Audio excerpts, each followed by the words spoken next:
بس لحظة شوي بس. من هدي النبي صلى الله عليه وسلم أن يسلى الميت من جهة مؤخرة القبر، أن يسلى الميت من جهة مؤخرة القبر. وكان الذي ينزل في القبر يقول بسم الله وعلى ملة رسول الله صلى الله عليه وسلم. يلا بسم الله وعلى ملة رسول الله، بسم الله وعلى ملة رسول الله، بسم الله وعلى ملة رسول الله، بسم الله وعلى ملة رسول الله، بسم الله وعلى ملة.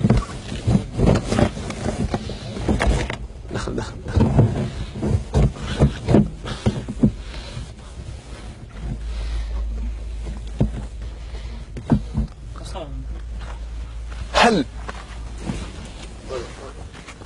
هل يكشف وجه الميت أو لا يكشف؟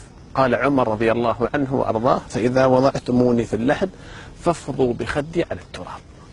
يكشف الوجه ويوضع الخد على التراب. وقال بعضهم لا يكشف لأن النبي صلى الله عليه وسلم لم يؤمر بذلك، ونقول لهم وكذلك لم ينهى عن ذلك، ويبقى الأمر على الإباحة، والأمر في ذلك واسع ولا يعيب بعضنا على بعض. فإن كشف الميت يوضع في هذه الطريقة بهذه اللحد، ثم بعد ذلك يصفصف على الميت اللبن، يجيبوا اللبن. لا إله إلا الله. لحظة شوي لحظة. هل تحل الأربطة عن الميت؟ هل تحل الأربطة عن الميت أو لا تحل؟ نعم تحل الأربطة وتفك، نفك جميع الأربطة فك. لا إله إلا الله محمد رسول الله. استغفر الله. اللهم اغفر له. الله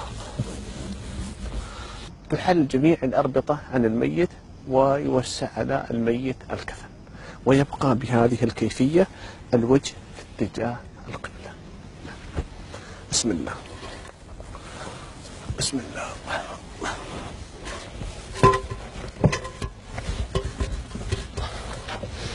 بسم الله بسم الله.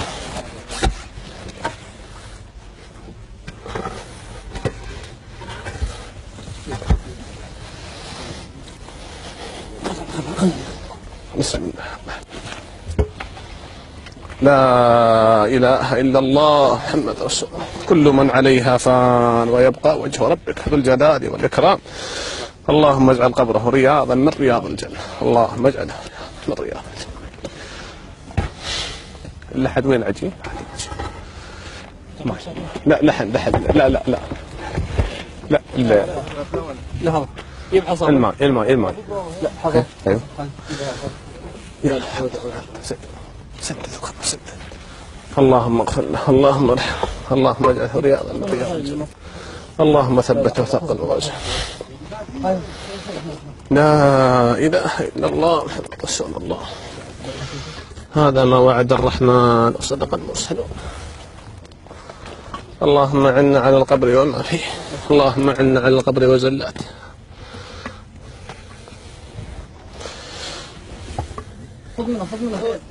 ايوه الغيله ايوه هاي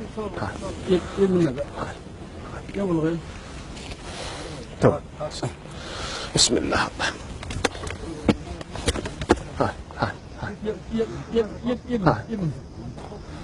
لا إله إلا الله محمد رسول الله. اللهم اغفر له، اللهم اغفر له. بالنسبة عندما يصفصف على الميت اللبن توضع عليه الحصى ثم يوضع عليه المدر حتى لا يكون له أنفا، ويبقى في دار الحق عند الله جل وعلا، ويرضخ بهذه الطريقة. كلنا مصيرنا إلى هذا اليوم، كلنا إلى هذا الحق. لا إله إلا الله محمد رسول الله.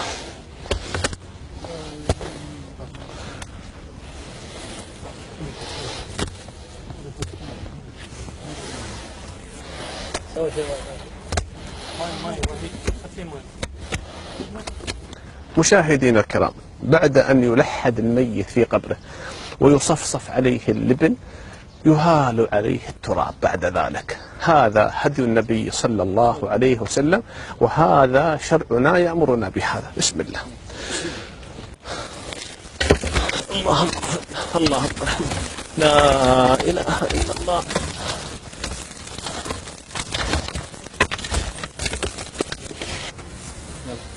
يا لا يا بسم الله.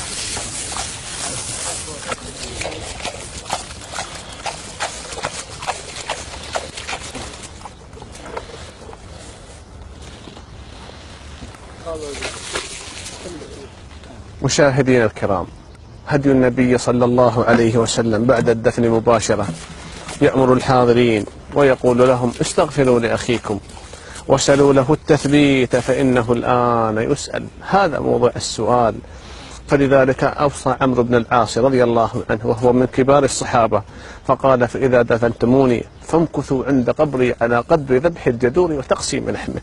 هدي النبي أن يكون القبر شبرا ولا يزيد عن شبر، وكذلك يكون له الشواهد. وكذلك من الأخطاء الشائعة الكبيرة أن لا يجلس على القبر، فنهى النبي صلى الله عليه وسلم عن الجلوس على القبر. وكذلك نهى النبي صلى الله عليه وسلم عن الكتابة الأسماء على القبور. فنحن نقول لمشاهدينا الكرام في كل مكان أن يتقوا الله في موتاهم، موت المسلمين، وأن يحسنوا إليهم كما أمر الله عز وجل، فلا يكتبوا أسماء على هذه القبور.